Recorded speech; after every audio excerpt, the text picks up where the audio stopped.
Hey everybody, what's going on? Dace here, and today I am talking with Psymage Arcade. This is yet again another Meet the Player episode. How are you doing today?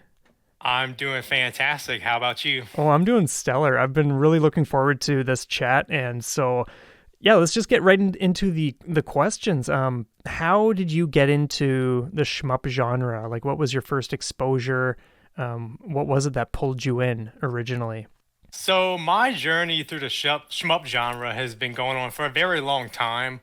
So, my very first shmup that I ever owned was R-Type DX on Game Boy Color. Wow. So, I got this game back in 97, 98. I saw it in Nintendo Power. My brother used to get Nintendo Power, so I got to see all the cool new games coming out and whatnot. And it really caught my eye. I had never played anything like it, so I ended up begging my parents, or either that, or I had some allowance money left over, and I ended up getting the game. Amazing.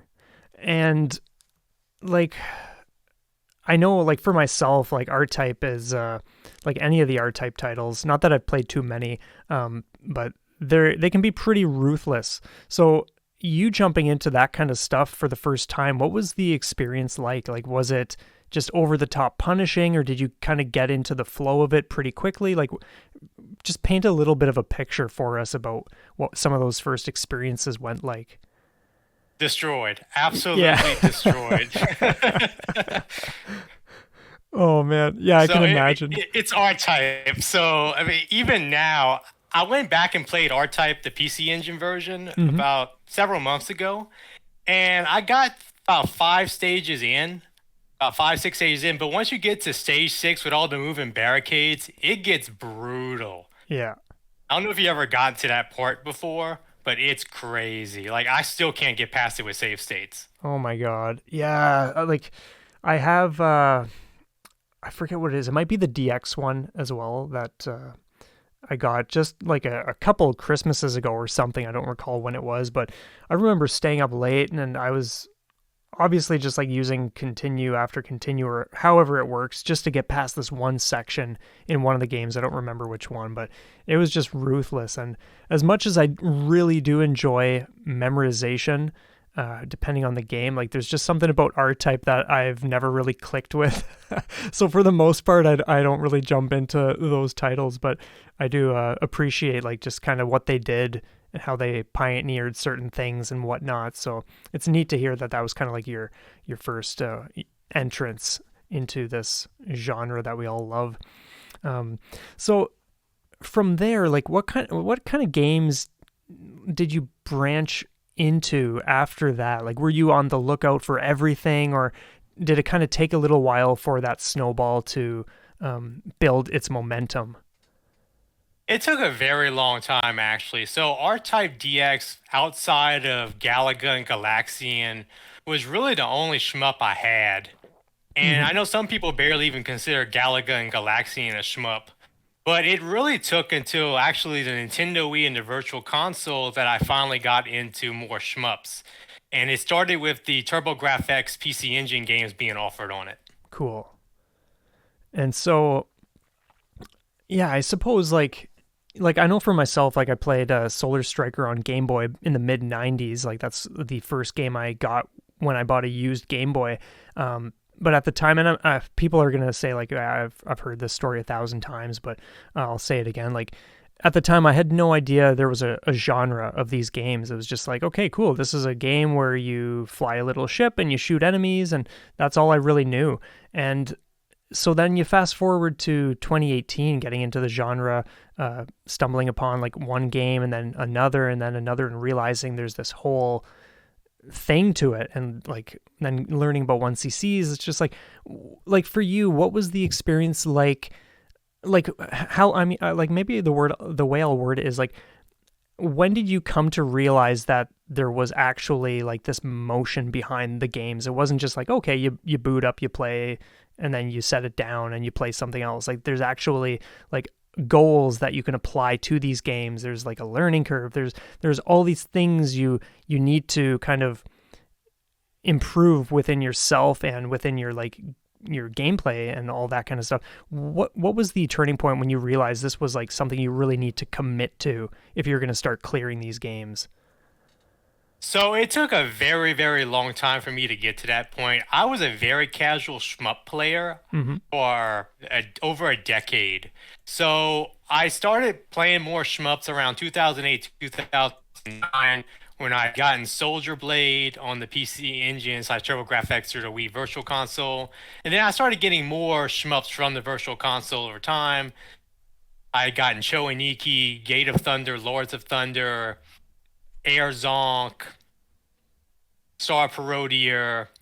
But then at some point, I think it was around 2011, 2012, I started branching off to different types of shmups beyond that. I got my first Bullet Hell shmup, Castle Shikigami 3 on the Wii. Cool. I gotten Darius Gaiden to PC port from around that time. But even then, I still didn't really grasp, I didn't know about 1CCs.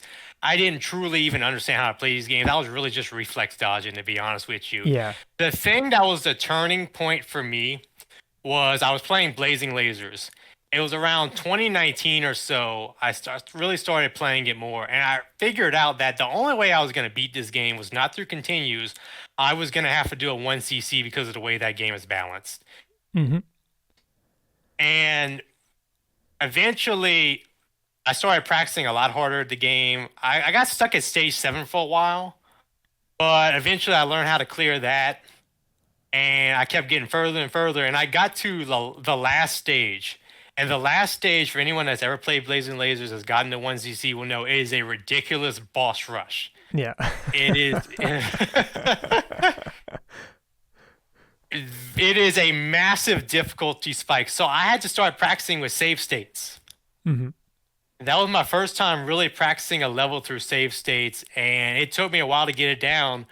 But eventually, I got it down well enough to where I could do a 1CC, and it was one of the most amazing feelings I ever had playing a video game. Yeah.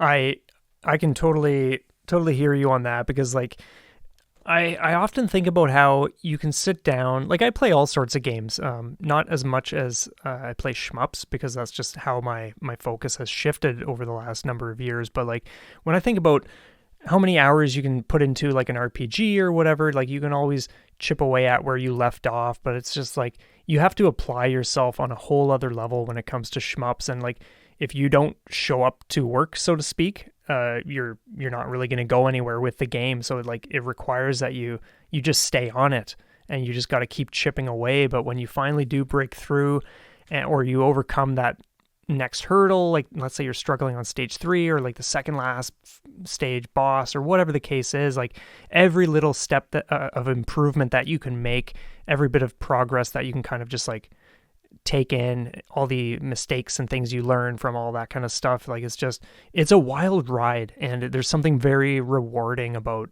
shmups, which like I have yet to kind of find anything that comes even close in other genres that I've played. So it's exciting stuff, and it's really cool to hear a little bit about how your experiences went and how you built up to certain things. Now, I know like from what I know of your channel, like you've got all sorts of clears and not just like shmups. And I think part of what we're going to talk about today is just how you have more of like an all-encompassing like arcade game kind of approach and focus. And I think that's exciting too, because like just last year, like I started dipping into some other things like Battle Axe and Liquid Kids, and I think the two go so nicely. I mean, like non-shmup arcade games and shmups specifically. There's something really awesome about those because you can just take what you kind of learn from the determination, the patience, and all these things that you know from what you got to do in shmups. You can apply it to all these other cool games. And so do you want to talk a little bit about like what else you offer on your channel and what other kind of like arcade games you're into? Absolutely. So my channel, like you said, is kind of an all-encompassing channel at this point. I started off playing shmups, but then I started to play racing games more again. Hmm. I started playing platformers. I started playing some other types of games as well. But I think the thing is that I'm glad you talked about the journey so far. Getting 1CCs. That has inspired me to take what I've learned from shmups and apply them to other games. Because to be honest with you, playing shmups has made me a much better video gamer overall. Yeah. it has made games that I thought were impossible many years ago totally doable with determination and practice. So I'll give you a great example. On my channel recently, I posted a no miss of Alice Kid in Miracle World. I thought that game was almost impossible many years ago. Hmm. But now that I've played shmups and I know how to practice, I took that approach and I applied it to that game. And I ended up getting a no miss, didn't get touched a single time. And it just blew my mind after the fact. Like, wow, I actually did this now. And I used to struggle by like stage 6 or stage 7 before that. Amazing.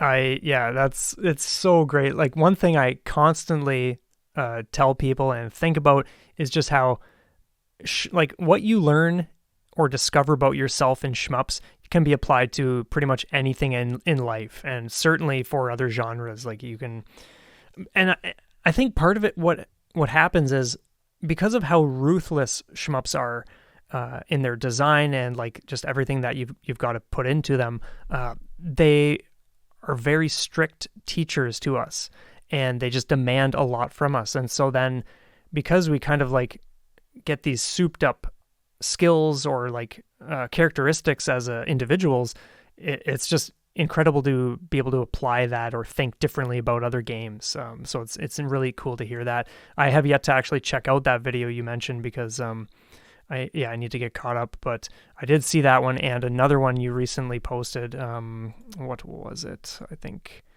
the Midnight Wanderers. I've never heard of this game, but I'm curious to look at what that is. Oh yeah, it's a really good action platformer running gun type of game. It Sweet. was stuck on a collection of arcade of games stuck on one PCB called Three Wonders. Okay. It's three games on one board. Interesting. Yeah, So cool. that run took me about a week and a half or 2 weeks of practicing, Hmm. and I finally got the clear, let's say, yeah, beginning of last week. Cool. And how do you typically go about what games you zero in on, or how do you decide like, yeah, I definitely want to clear this, or that game looks interesting, so I'm going to go for that? Like, what's that process like for you? So for me, it can happen a few different ways. Sometimes it's just, okay, this game does look really cool. I really want to spend more time with it. Sometimes I'll just randomly play a game for a little while and be like, okay, I'm actually doing better than I expected this. Maybe I want to pursue this a little bit further. Hmm. It really just depends. It can vary a lot for me. Yeah, that's fair. Okay. And when it comes to shmups specifically, do you have any? Well, a couple questions. It doesn't matter what order we get into them, but I'm curious what your favorite shmup is, if you have a favorite, and what your favorite mechanics are. So if you had to ask me what my favorite shmup of all time is, it would actually be Dragon Blaze. Oh, nice. Dragon Blaze blew my mind, but it is probably the hardest game I ever did a one all of. Oh man, I when I started Shmuptopia back in 2019, at that point it was just like, okay, I'll do like first look style videos, so like the first handful of stages or whatever. And I remember playing Dragon Blaze and thinking it was so cool. It looked awesome. I loved the way you could just like drop your dragon in one spot and it would shoot while you can independently move away. But I never really did anything with it. It was just kind of like, oh, cool, that was neat to check out. And then I moved on to other things. But that's one that I would love to eventually tackle because it's a blast. Oh, it really is. Now, that game, it took several months of me practicing on and off to finally get the clear, but it felt so satisfying. And the thing is, too, I did it not with Quaid, I did it with Ian. And Ian's probably the hardest character to play as because you have no panic bomb. Yeah, interesting. I don't really remember all the characters because it was a while ago, but it's just one of those things. Like all of them feel like a viable option. Like all of them just feel awesome. Um, I know there was like a female character. I forget what she does. Was she the like the bubble one or something? Or am I thinking of something? Yeah, Yeah. Okay. Sonya. Yeah. She's built to be to play more at a range. Her dragon attack is very slow, though it is fairly powerful, if I recall Yeah. correctly. The thing with her is when people play as her, they tend to stay more toward the back of the screen, Yeah. and they use their magic attack a lot. Okay. Yeah. Yeah. It'll be interesting to get into that at some point and just kind of like feel out what player I want to zero in on and use for that. I don't really feel in a rush to jump into anything Psycho right now because um, I just did. They're brutal. Yeah, they're rough. I just did Gunbird on Switch like a month ago or something, Nice. and that was cool because I've always loved that game ever since the first time I sampled it for the channel, and it was great finally coming back to it with what I know now as a player, like more experienced and everything, and just like pushing through. And then, oh man, some of the other Psycho titles like Sengoku Blade, like that, doing that one last year, that was awesome. One of my favorite Psycho titles. And playing as Katana is just awesome. Like just the sheer destruction of that character, but the risk of having to be closer and everything. But it's such a wicked game. So yeah, it's neat to hear you mention Dragon Blaze because I definitely have an appreciation for the Psycho titles as well. Now, how would you say your taste in gaming has shifted since developing a more of an interest in shmups and arcade games? It is shifted quite a bit. I can tell you there's one genre that I used to like that I don't play anymore because I play shmups, and that's actually roguelikes. I don't play them nearly as much Mm-hmm. because I don't like the RNG nowadays. Yeah. And part of that is because I started playing shmups, and shmups, they typically don't have a lot of RNG. So when I would go back and try to play some of these old roguelikes and roguelites, I started getting disappointed by all the RNG. Mm-hmm. Now, that's not to say I don't like roguelikes at all anymore, but I don't play them nearly as much as I used to. Yeah. And also, I don't play a lot of AAA games nowadays. Yeah, it's funny because I've never really been one for AAA titles. When I got back into gaming, I just went so hard into indie games, and I love indies. But I also was huge into roguelikes and roguelites, and it's kind of the same for me. Like once I got into shmups, it's not that I don't like the games, but I just don't find myself ever feeling drawn to playing them anymore for whatever reason. I'm not sure for me if it's the RNG or just the experience in general. Like when I was super deep into Dead Cells, like I got that game day one and I just went crazy. And that game actually, I feel like that game really set me up for shmups because before that, it's not like anything had really demanded certain levels of patience and determination compared to like that game. But I could take that to shmups when I then got into shmups, and I feel like that really equipped me for the genre in like really beneficial ways. So yeah, that's just like a little nugget about that. Now, in terms of, and it like I want to ask about like your greatest accomplishment. I don't necessarily mean like your greatest game cleared, but something that you are just proud of, whether it's like something that you learned or something you observed, you like found out this cool trick or something that you could do in game, or it could be a clear, like whatever the case is. But what has been something that's just really like stood out to you as like, wow, I'm so proud of this. So I can actually bring up something that happened when I was a teenager. One game that was really hard still has a reputation for being very hard, and I actually managed to beat it on the max difficulty. Was Time Splitters 2's story mode. I don't know if you ever played that back in the day. I don't think so. No. Yeah, so it was Time Splitters was developed. The Time Splitters series was developed by Free Radical.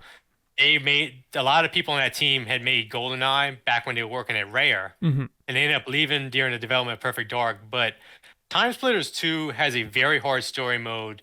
It has a lot of variety to it, but the aiming's a little bit clunky because you have to hold a button and then you have to use your right analog stick to aim, and it's very touchy, which a lot of shooters don't play like that nowadays. Yeah. But there was and also you can only take a few hits and you'd be dead. Mm-hmm. And that was one of the first things I had done that was really hard in video games. If I just going back now, if you want to talk about some things more recently, I would have to bring up the shmup clears. Yeah, Like sure. for example, yeah, for Dragon Blaze One All, I wish I would have done the channel back then and had it recorded. But also the Raiden One All on hard mode on the Raiden project, that's harder than arcade Raiden. And to be able to do that, the first loop of that was pretty awesome as well. Also, in terms of racing games, and I mentioned this in my 1 year anniversary video recently, beating the Yeah, Suzuka course on pole position too. yeah. Absolute insanity. I remember what you like in the commentary. I remember what you said about that, and I love that episode. It was so cool hearing some of the details, and I like that kind of stuff. So I'm looking forward to the next one. But yeah, tell us a little bit Oh. about that. Oh man, that was a good 3 weeks of practicing on one course. Just one Yeah, course. yeah, that's nuts. That is nuts. That kind of You reminds know, me it's of one thing if you have to practice a few weeks on a whole Grand Prix, like if yeah, you're playing F-Zero on Master or something. yeah, But you're just practicing one course for almost 3 weeks. You're practicing really more or less 1 or 2 turns for most of that time. yeah.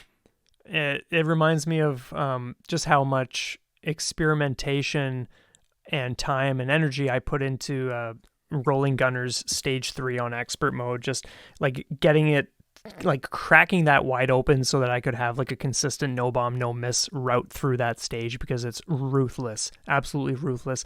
And it's just, and it's not that it was 3 weeks back to back per se, but like over the course of the 2 months and 4 days that it took me to clear that it was easily like 3 weeks or a little more on just that one level. And there's just something so incredible when you just click with a game to such a degree. You are just so passionate about digging in and just doing what you need to do for the essentially for the end result. Like everything kind of is in service to that end goal.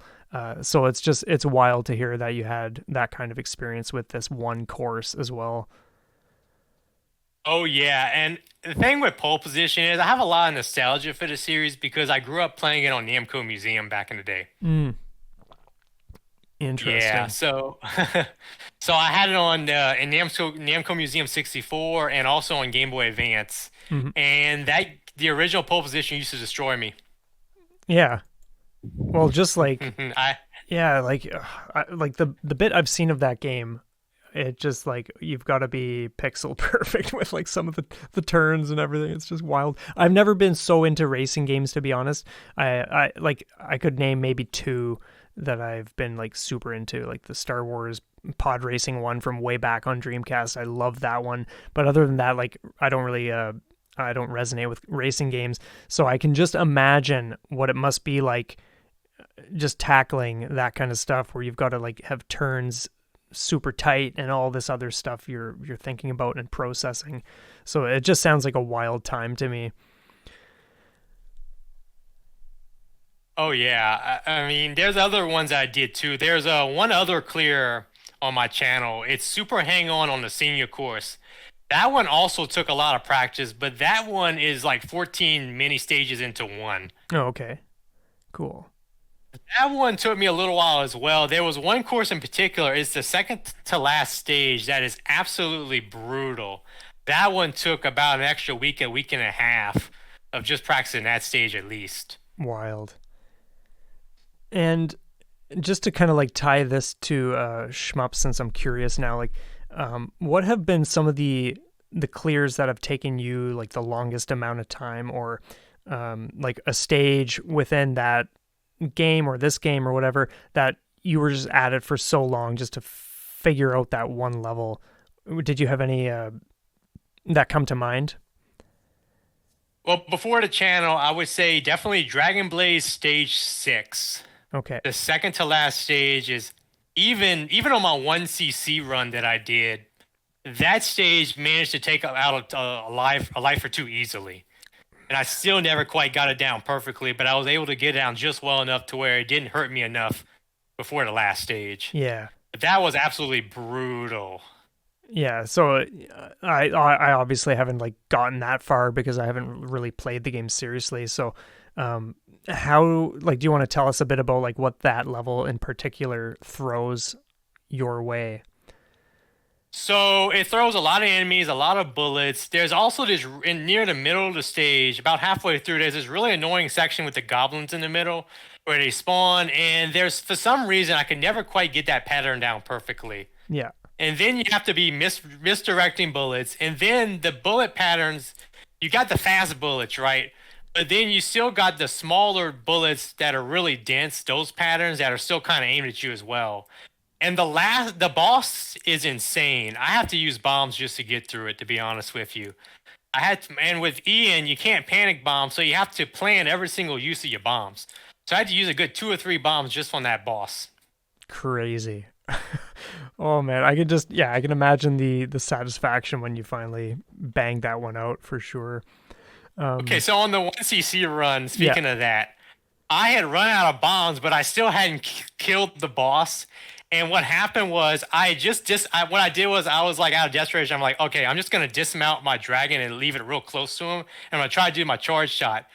I think I tried to charge shot, and the charge shot ran out. My magic ran out, so I was down to just my little shot from the dragon. And there's a bullet that's about to hit me, but then I just got him right as that Oh happens. man, I know the feeling when it's just like you have nothing left, and it's just like, okay, I'm about to lose this here. It's either That'll be a goal. damn Like, it, yeah. survived. Yeah, it's like it's either I take it out or it takes me out like in the next 2 seconds, and holy smokes. Like edge of the seat stuff like that is always such a wild time. I love it. Oh man. Oh, definitely. yeah. That's why I play shmups. Yeah, exactly. I think one question that we actually didn't get around to getting an answer for is the favorite mechanics. Do you want to touch on that? It would actually be Dragon Blaze's dragon. Okay, cool. Like the dismounting and whatnot. Yeah. So there's a lot of risk and reward associated with it. So you want to time those dragon shots very precisely, because if you don't, you could be left wide open. Yeah. And it's tied to the scoring. The more stuff you kill with the dragon, you get the gold coins. Instead of regular coins, you get more points. Yeah. It's simple, but it's an amazing mechanic with a lot of depth to it. If you watch any super plays of it, it's absolutely mind-boggling how much those players can use the dragon and how well they time those shots. Yeah, I don't doubt it. Like just like hyper optimized routing and playing execution and all that kind of stuff. Oh, absolutely. So the next thing I'm kind of curious about before we shift into the second part of this chat is what goals do you currently have in mind, whether it's titles or things you want to do on the channel going forward, or just what does the future hold for you? So for shmups, I'm looking at a couple longer term shmup clears that are going to take a little while. So one of them, and hopefully I do get to this one, is Chaos Field. It's on the GameCube and Wii, on the Dreamcast and PS2 as well. I would like to do a 1cc of that game. I first got into the game because I watched, I think it was Shmup Slam. Okay. Or the Shmup Kumite that Mark MSX does. And it was M. Night and Chinopolis playing Chaos Field. And I watched them do that demonstration, and it just blew my mind. And the crazy thing was, I had a chance to buy that game when I was a teenager. I saw it at Kmart, the GameCube version, for $30, and I passed on it. Wild. Yeah. And I'm kicking myself now. I could have had it back then. How much is it sitting at these days? Well, if you're looking for a loose disc, it's around $40 to $50. Yeah, crazy. So brand new. That's the thing with GameCube in general, though. Everything GameCube is just about as inflated. Yeah. Big time. Yeah, for sure. And so, yeah, okay, let's just I'm loving this chat already. That's one thing I love about these episodes and talking to different people is like you just get all these really cool details about everything, and it starts to build a great picture of who a person is and like what they're all about and what they like and all that kind of stuff. So let's get right into the arcade stick stuff specifically now, because I know you had mentioned you feel very strongly about using stick, and so take us on a bit of a journey with that. How did you get into using stick? Do you have preferences? Like, just feel free to just take charge here. So I got into arcade stick around 2020. I had some extra money to spend at the time, and and I had been thinking about it before that too. Like, oh, wouldn't it be cool if I had an arcade stick? And really, I was thinking more about fighting games originally. But then I was like, you know what? I could probably play shmups on this too. So I ended up getting the arcade stick, and the funny thing was though, I didn't like the joystick in it at first. Yeah. So I had gotten a Quamba Crystal. It comes with Quamba's own joystick and their own buttons. The buttons were okay, but I didn't really like the joystick. It just felt very rigid. It had a lot of play in the center as well. There was just some, it just didn't really sit right with me. I also wasn't a fan of the square gates on Japanese levers, and I'm still not that big of a fan of them. But I ended up then gravitating to, I ended up getting a Sanwa JLF. And then I ended up playing with that. I modded that one a little bit, but I still wasn't satisfied. There was still a lot of play in the center. And then and I tried to play with different springs too. And then that didn't really work well either. And the thing with Japanese levers are too, I'm more of a bat top guy. Okay. I played on bat top growing up in American arcades. Yeah. So for me, trying to go to ball top, it's not that I couldn't do it, but I never really clicked with ball top. Yeah, that's fair.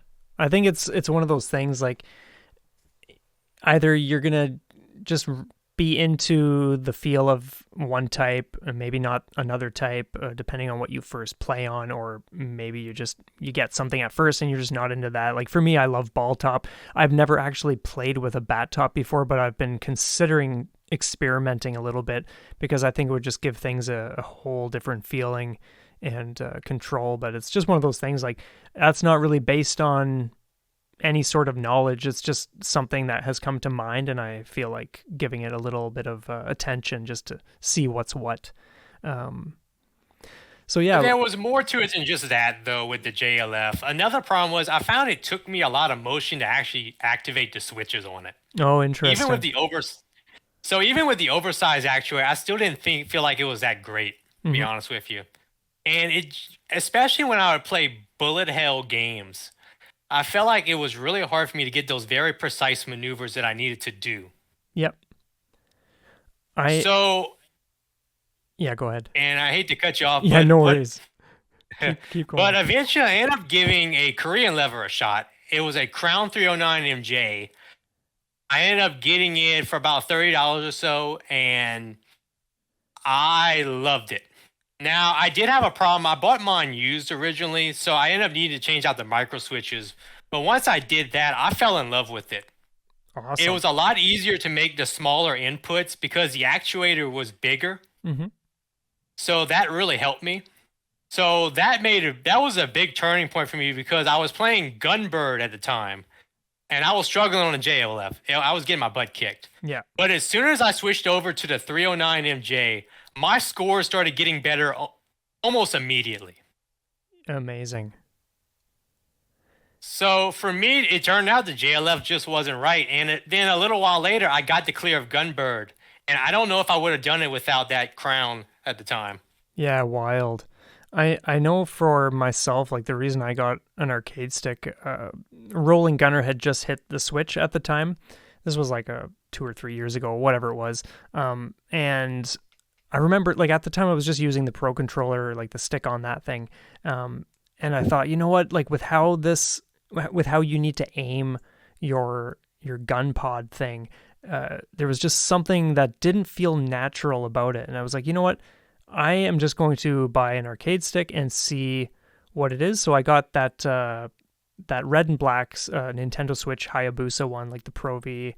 Oh, nice. Real Arcade Pro, and it was like night and day. The moment I started playing with that, I was like, wow, aiming that option feels intuitive, it feels natural, it feels like this is the way to play it. And I get that it's going to be different for every player, like not everyone's going to feel like stick is the way to go, of course, but for me and that game specifically, it was just like, this is the ticket, like this is how it's to be done, and I love it. Now that being said, it's not like I did a whole lot in that game at that point. I got serious like this year, or when I jumped back into it for the first time since then. But I was using the Hori Mini, and As far as I know, Hori just uses like Hayabusa parts, but I'm not sure about this model specifically what's all in there. But I love the small stick that's on this Hori Mini. There's just something so perfect about it. And when I jump onto like any of my other sticks, like the May Flash or whatever, there's something off about it. And of course, like the May Flash uses the JLF, and some of the other ones I'm not sure like what's all inside yet, but there's just something so incredible about the Hori Mini. It just controls well, and so yeah, it's always neat just when you kind of just start to build that preference, or you take note of certain things that work, certain things that feel slightly off, and you can kind of just zero in on the perfect controller for the experience or whatever you're going for. Now, do you do any sort of like custom builds, or like what else can you share with us about your arcade stick realm? So currently, I'm still on my Coimba Crystal. It's just been heavily modded at this point. Okay, I've done a lot of customization, and I've actually moved on from the crown lever at this point, and I can talk about that a little bit later. cool. But to talk about the Coimba Crystal, I changed out the panel to a matte white panel. Mm-hmm. I have Sanwa buttons in it. I have blue Sanwa buttons. My start button's a Saimitsu button. I just bought it just to try a Saimitsu button. I just use it as my start button. And now instead of a crown lever, I ended up getting last year a golden lever. Ooh, nice. So the golden lever is among the most expensive levers out there. And the thing is, I have this heavily modded for 2D games, particularly shmups. Mm-hmm. The great thing about the golden lever is that you can customize just about every single part in it. Yeah. So if you need a bigger actuator, you can get a bigger actuator. If you want to shorten the throw, you can get a bigger shaft. If you don't want to play on a bat top, you can easily put a ball top. And they also make a bunch of other tops now, like the bull top, which I do have. It's pretty good. The capsule top and the bean top. But the top that I use is not a bat top or a all top nowadays. I actually use the Saimitsu Nobi bullet top. Oh, nice. I do like the bullet tops. Those are really cool. In fact, I recently just got a clear white Nobi bullet top. I was using a white one for the longest time. Awesome. Man. Love it. Yeah.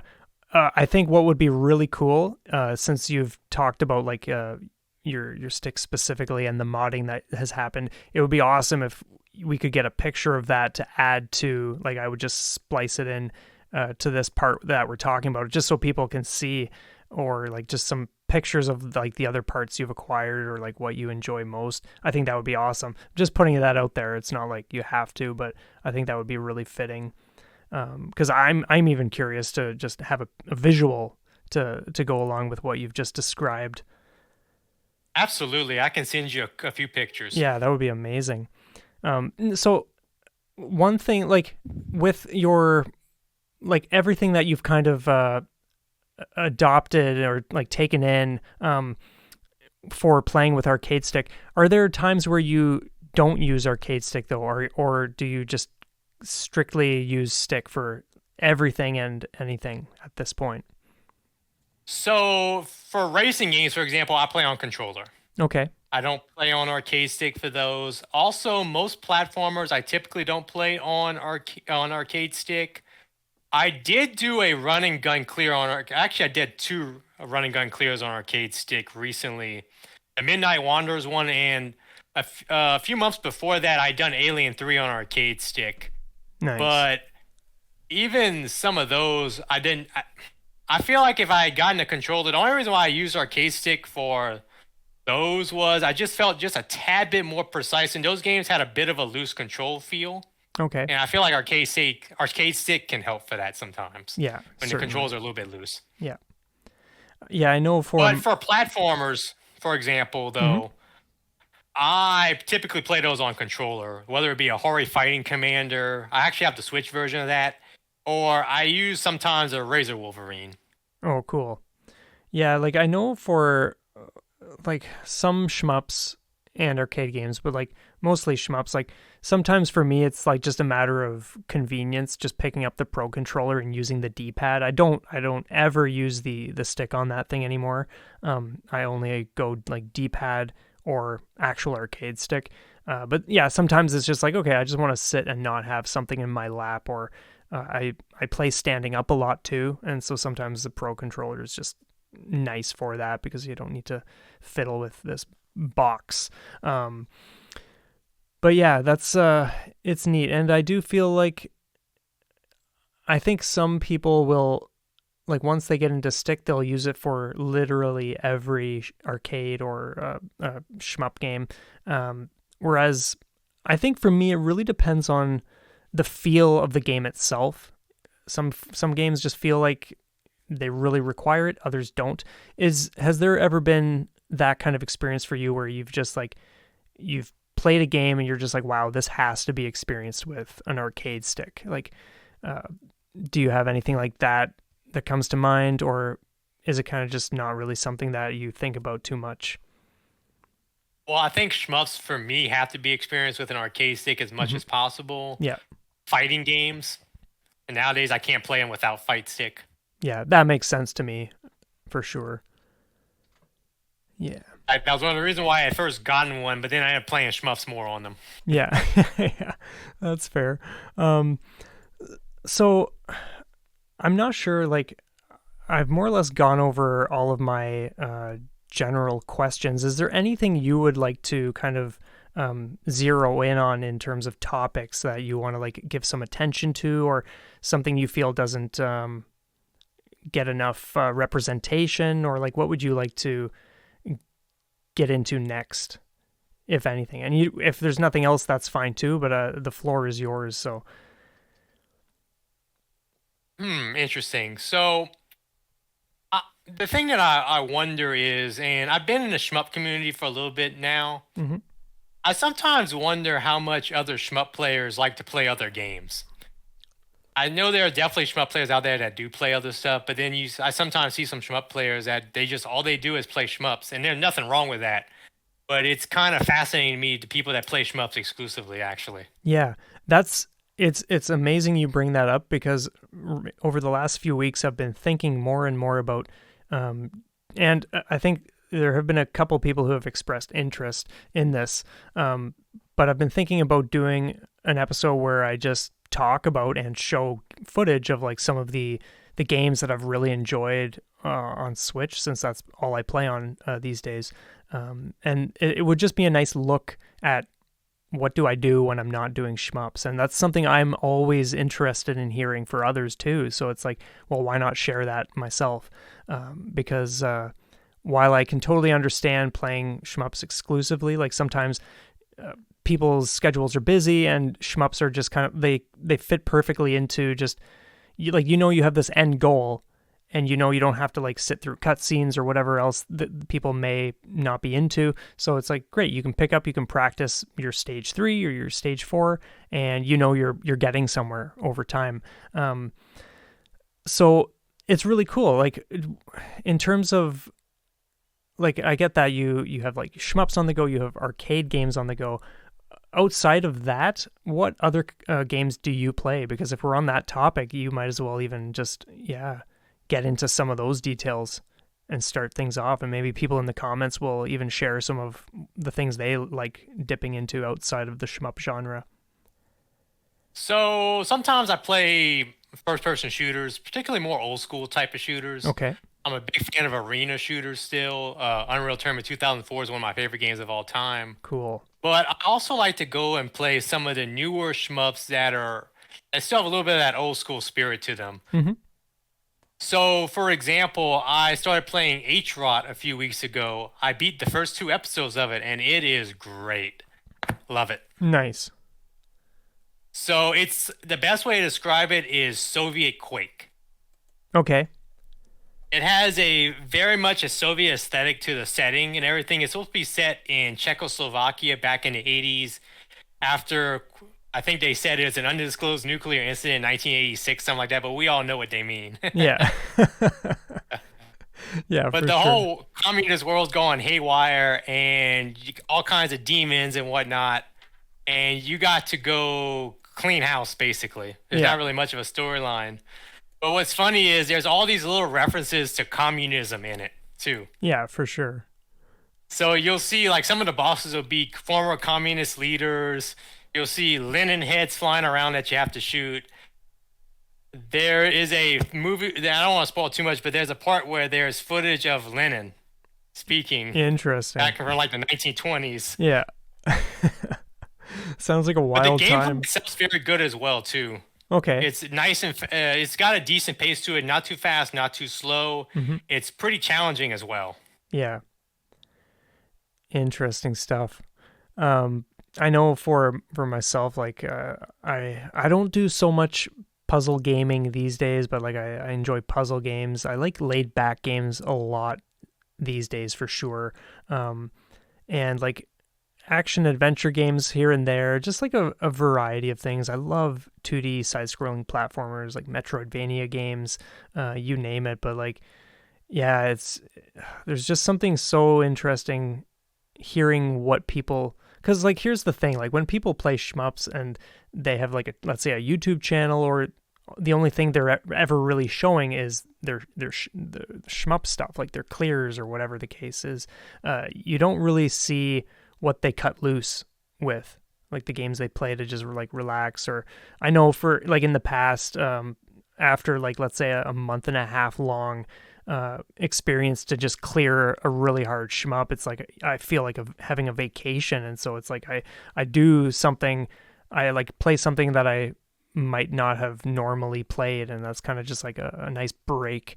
Have you had that sort of thing as well, where you've polished off something really brutal in shmups and then you've kind of just gone and done something super super easy or carefree? Oh, absolutely. So I did a little bit of that not too long ago, actually. Well, I did it with an easier shmup. Okay. I ended up just playing Galaga 90 out of the blue on PC Engine, Yeah. and I ended up getting to clear very fast. Yeah, cool. Also, part of why I play some of the racing games and the platformers and whatnot is to take a little bit of a break from shmup sometimes as well. Sure. Yeah, for sure.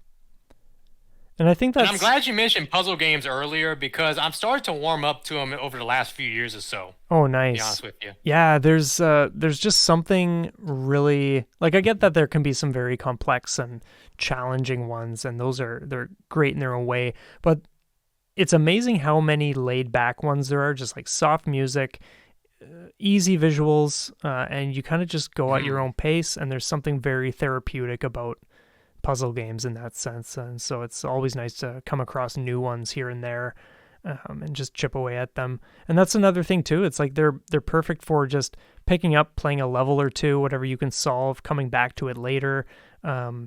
So yeah, I do have some favorites from over the years, like the bridge. It's a black and white one with like mind bending puzzles where you just like you move this little man around. All you can do is walk left or right in this game, but you've got to like use that mobility to activate things, or to like you can rotate, you can like flip the screen like 360 degrees. And so sometimes you'll do that so that you can fall down into a certain area, and then of course, because things are, let's say, upside down or whatever, you can access areas that you wouldn't be able to normally reach if it was just the way the level starts. So it's just crazy. It's mind-bending stuff, but there are just some awesome puzzle games out there. So it's neat to hear that you have a bit of an interest in that kind of stuff too. Mm. Um, And also, going yeah, go back, ahead. one more thing I wanted to say Yeah, when I please. brought up shmup players playing other games, I Hmm. honestly believe shmup players are some of the best gamers in the world. And I would love to see more shmup players conquering other types of games. So I've seen some shmup players recently play TGM. I don't know if Okay. you ever heard of Tetris I Grandmaster. I think so. Yeah. It got a re-release on the Switch not too long ago. Okay. It's been really cool to see some of these shmup players, and I've noticed them post this on Discord, their runs of this game. And it's been really cool to see some of them go and play this game and really conquer it. And it's brutal. Yeah. See them be able to take their shmup skills and apply it to something else is was pretty awesome. Yeah. Was that if I'm thinking about the right one, was that an Arcade Archives release? Or was I that? believe it was. Yeah, I think so. I've been eyeing that one because I would love to jump into that myself. But yeah, it's neat that you mention this because like in ways like I want to be careful about like what kind of stuff I put on my channel. Like I'm not going to throw on stuff like Monster Hunter videos or anything like that, but I would like to introduce a little more in the retro vein. Like I grew up loving the Mega Man series, and I think it would be amazing. Like I think about it every day these days because I feel like I'm getting close to doing it. But just like recording a full playthrough of like Mega Man, like 2, 3, 4, 5, whatever, and just doing commentary because I think a lot of people would really enjoy that sort of thing too, because it's like it's kind of just like just having something different, but something still in the vein of retro. Even though they're not arcade games per se, there's just something challenging about these classics without it feeling like, oh, okay, you're throwing like these new modern games like 3D, like whatever. It's like I don't want to put that kind of stuff on the channel, of course, but I do feel there's something about these older titles that I grew up with that in ways kind of deserve some attention, and it would just be neat to share a little bit about that. So yeah, it's Oh, neat. no doubt. Yeah, for sure. But yeah, do you have like I know I already asked you about like your plans for the channel and stuff. Where do you see yourself kind of like taking things though, like in terms of like maybe even puzzle games? Like is that something you would eventually get into for your channel specifically? So to be honest with you, I'm not the best puzzle game player. I'm really not that great at a lot of them, Hmm. but there are some games that I would like to incorporate to play on and post videos of on the channel. Yeah. In fact, I was playing, and I don't know if this counts as a puzzle game or not. I was playing right before I got on here. I was playing Bomberman. In Oh, fact, I was playing nice. Wario Blast Yeah, yeah, yeah. on Game Boy. Sweet. Yeah, I would like to maybe do a Bomberman clear.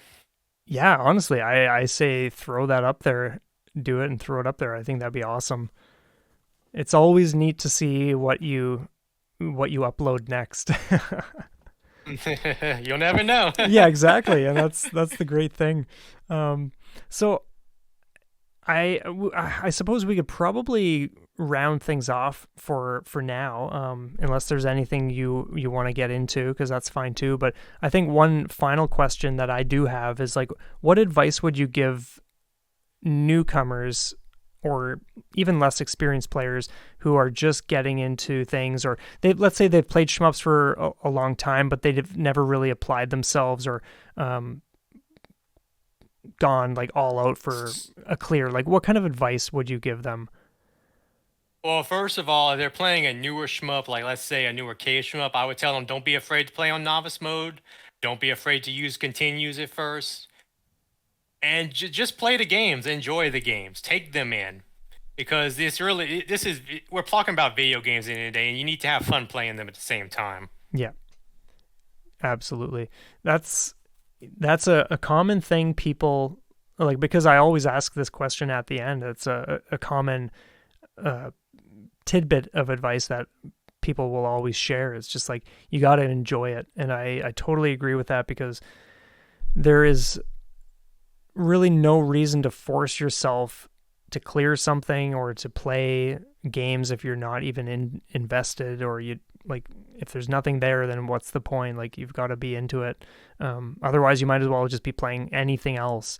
And I think part of like for me, part of the magic of the shmups is just like, well, everything about it, like the music, the simplicity, the purity of the gameplay. Like everything is just simple yet very demanding. Like it demands a lot of you, and you only have so many things to work with, and you have to be resourceful.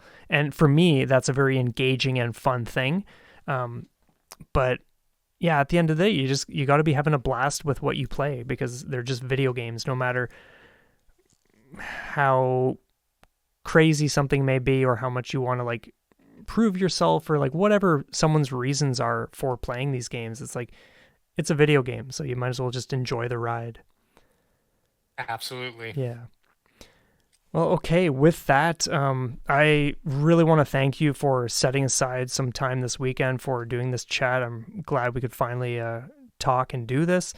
So, yeah, I really appreciate it. Thank you so much for being here.